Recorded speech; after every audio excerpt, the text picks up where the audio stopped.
Hello everyone, आपका फिर से स्वागत है हमारे इस चैनल पर। आज मैं फिर से आपके लिए इकोनॉमिक्स का एक वेरी इंपॉर्टेंट क्वेश्चन लेके आई हूँ जो 6 मार्क्स के अंदर जरूर पूछा जाएगा आपसे। वो क्या है? TR and TC approach, MR या एमसी अप्रोच, या फिर आ सकता है पूर्ण प्रतियोगिता में उत्पादक का संतुलन अल्पकाल में। उसमें आपको दोनों ही अप्रोचेज लिखनी पड़ेगी, एमआर और एमसी अप्रोच भी, टीआर एंड टीसी अप्रोच भी, या आपसे कोई एक अप्रोच पूछ सकता है। ठीक है, फर्स्टली हम मीनिंग से शुरुआत करेंगे। उत्पादक का अल्पकालीन संतुलन होता क्या है? अल्पकाल में एक फर्म परिवर्तनशील साधनों में परिवर्तन करके उत्पादन में इस प्रकार से परिवर्तन करती है कि उसका लाभ अधिकतम या हानि न्यूनतम हो जाए। मतलब शॉर्ट पीरियड में, मतलब छोटे टाइम में, अल्पकाल में जो वो होती है, फर्म होती है, वो क्या करती है? अपने परिवर्तनशील कारक मतलब श्रम में इस तरीके से परिवर्तन करती है कि उसका लाभ क्या हो जाए, ज्यादा हो जाए, और हानि क्या हो जाए, उसकी कम हो जाए। इस उद्देश्य की प्राप्ति के लिए फर्म निम्न में से एक विधि का प्रयोग करती है। मतलब अपना लाभ ज्यादा करने के लिए और हानि को कम करने के लिए फर्म क्या करती है? दो विधियों को अपनाती है। पहली विधि क्या है? TR and TC approach. आज हम सिर्फ एक अप्रोच करेंगे, कल हम एमआर और एमसी अप्रोच करेंगे। फर्स्टली हम क्या कर रहे हैं?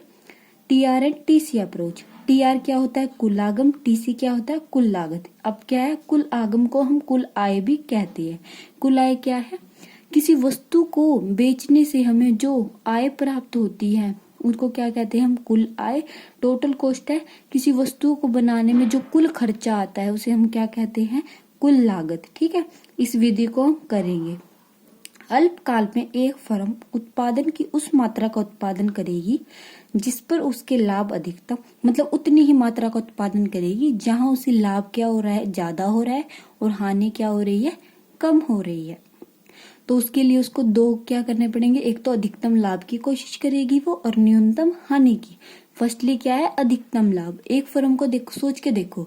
फॉर एग्जाम्पल, आप कब तक अपना प्रोडक्शन करोगे? जब तक ही करोगे जब तक आपको लाभ हो रहा है। जब अपनी हानि को आप क्या करने की कोशिश करोगे? कम करने की कोशिश करोगे। जहां तक आपको लाभ हो रहा है वहां तक आप उत्पादन करोगे। जहां आपको लाभ नहीं हो रहा या आपको लाभ होना बंद हो गया तो आप क्या करोगे? उत्पादन करना बंद कर दोगे। लाभ किस टाइम पे होगा? फॉर एग्जाम्पल, जैसे आपने क्या किया, 100 रुपए की वस्तु बनाई। ठीक है, वस्तु को बनाने पे कितना खर्चा आया? टोटल कॉस्ट कितनी आई? 100 रुपए। और वो वस्तु आपने कितने की बेची? 120 की। ये क्या हो गई हमारी टोटल रिवेन्यू। मतलब खर्चा कितना आया वस्तु को बनाने में? 100 रुपए, और आय हमें कितने प्राप्त हुई उससे? 120 रुपए। तो जो ये 20 रुपए एक्स्ट्रा है ये हमारा क्या हो गया? लाभ हो गया। ठीक है, अधिकतम लाभ। देखो, अधिकतम लाभ क्या होता है? एक फर्म के कुल लाभ का अनुमान कुल लागत में से कुल लागत को हटाकर लगाया जाता है। मतलब कुल आय में से, ये हमारी क्या है? कुल आय। कुल आय में से जब हम कुल लागत को क्या करते हैं? घटा देते हैं, तो हमारा क्या बचता है? लाभ बचता है। उसको हम क्या कहते हैं? अधिकतम लाभ कहते हैं। ये क्या है? इसका फॉर्मूला है कि लाभ का फॉर्मूला क्या है? कुल आगम माइनस कुल लागत। मतलब TR minus TC is equal है, क्या हो गया? वो हमारा प्रॉफिट हो गया। अब इसको हम डायग्राम में कैसे दिखाएंगे? ये हमारा डायग्राम है, ये हमें फ्री हैंड बनाना है। ठीक है, एक तरफ हम मिलेंगे कुल आगम या कुल लागत, एक साइड लेंगे हम मात्रा। ठीक है, रेखा चित्र में ओ एक्स अक्ष पर वस्तु की मात्रा, इस पे क्या लेंगे हम? वस्तु की मात्रा को। ओ वाई अक्ष पर क्या लेंगे? कुल लागत या कुल आगम। ठीक है, टीआर कुल आगम वक्र है। टीआर क्या है? हमारा आय का वक्र है। ये हमारा क्या है? आय का वक्र है, जो क्या है? एक सीधी रेखा है, सीधी रेखा है। तथा जो प्रारंभिक बिंदु 0 से, ये क्या है? 0 से शुरू हो रहा 45 डिग्री के कोण पर है, ऊपर उठ रहा है। टीसी क्या है? कुल लागत वक्र। टीसी क्या है? लागत वक्र। ये हमारी लागत बढ़ रही है। अब इसको हम एक्सप्लेन कैसे करेंगे? फर्स्ट पॉइंट क्या लिखना है आपको? इसमें आपको इक्को में जो भी क्वेश्चन आए उसका हमें एक्सप्लेनेशन और डायग्राम इस तरीके से बनाना है कि एग्जामिनर देखते ही समझे कि हाँ बच्चे को नॉलेज है। जैसे हमने ये पहले बना दिया डायग्राम, इस डायग्राम का हम क्या करेंगे? एक्सप्लेनेशन करेंगे। एक्सप्लेनेशन इसकी कैसे करनी है? फर्स्टली हमें ये लिखना है इसमें कि ये सीधी रेखा क्या है, टी आर की है। ये वाली रेखा किसकी है, टी सी की है। हमने ओ एक्स पे क्या लिया है, मात्रा ली है। ओ वाई पे हमने क्या लिया है, कुल आगम ली है या कुल लागत ली है। अब हम इसकी क्या करेंगे, व्याख्या करेंगे कि इसको हमें एक्सप्लेन कैसे करना है। फर्स्ट क्या है, जब फर्म OM1 से कम उत्पादन करती है, मतलब OM1 से क्या करती है, कम उत्पादन करती है, तो उसे हानि उठानी पड़ती है। क्योंकि O से M1 तक जो ये वक्र है, TC वक्र, मतलब लागत किसके ऊपर है, आय के ऊपर है। लागत का वक्र किसके ऊपर है, आय वक्र के ऊपर है। इस मतलब क्या है, हमारी लागत ज्यादा हो रही है और हमारी आय क्या हो रही है, कम। तो फर्म को क्या हो रही है, हानि हो रही है। क्या लिखना है, जब फर्म OM1 से कम उत्पादन करती है, OM1 से क्या करती है, कम उत्पादन करती है, तो फर्म को क्या होती है, हानि उठानी पड़ती है। क्योंकि TC वक्र मतलब कुल लागत वक्र कुल आय वक्र के ऊपर है, इसलिए क्या है, फर्म को हानि उठानी पड़ती है। ये हो गया हमारा फर्स्ट पॉइंट। उसके बाद सेकंड पॉइंट है, सेकंड पॉइंट में क्या लिखना है, जब फर्म OM1 तक मात्रा का उत्पादन करती है। पहले क्या किया, फर्म ने OM1 से कम मात्रा का उत्पादन किया।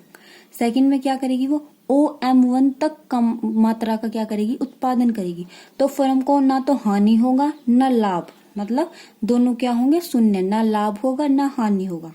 क्योंकि इस स्थिति में TC बराबर है TR, मतलब कुल आय और कुल लागत हमारी क्या है, बराबर। इसे हम क्या कहते हैं, समविच्छेद बिंदु कहते हैं या ब्रेक इवन पॉइंट।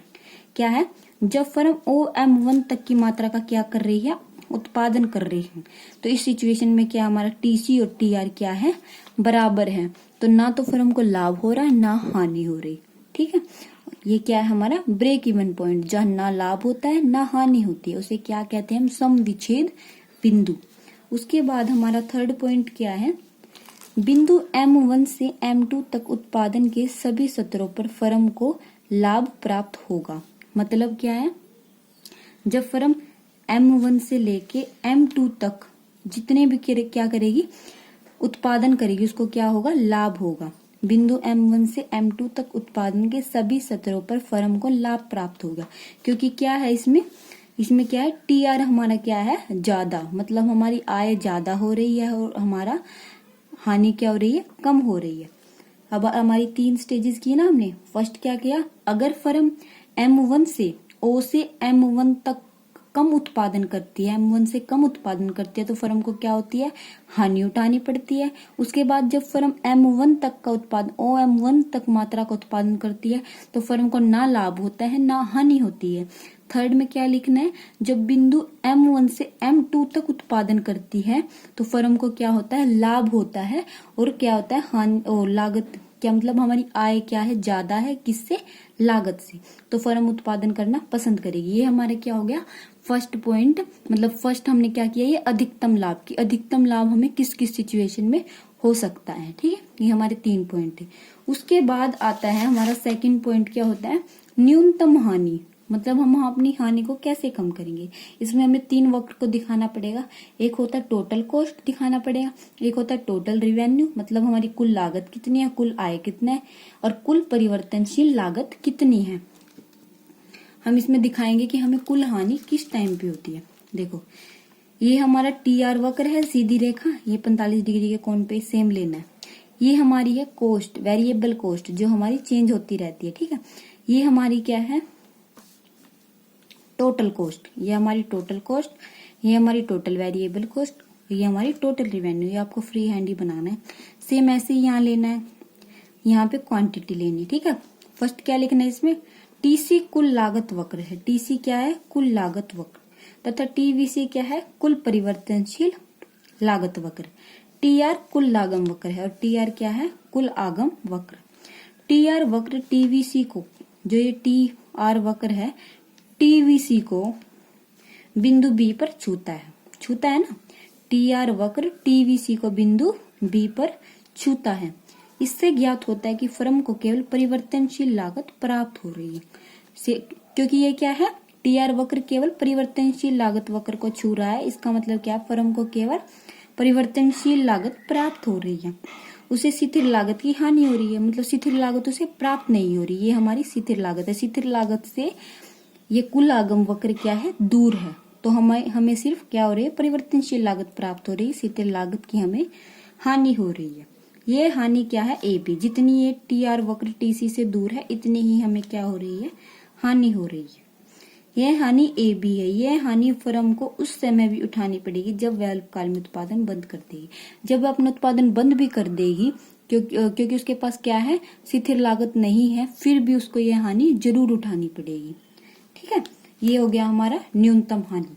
पहले क्या था, अधिकतम लाभ, दूसरा क्या है, न्यूनतम हानि। ये हमारे 2 पॉइंट हो गए। आज हमने क्या किया है, T R and T C approach, कल हम करेंगे M R and M C approach.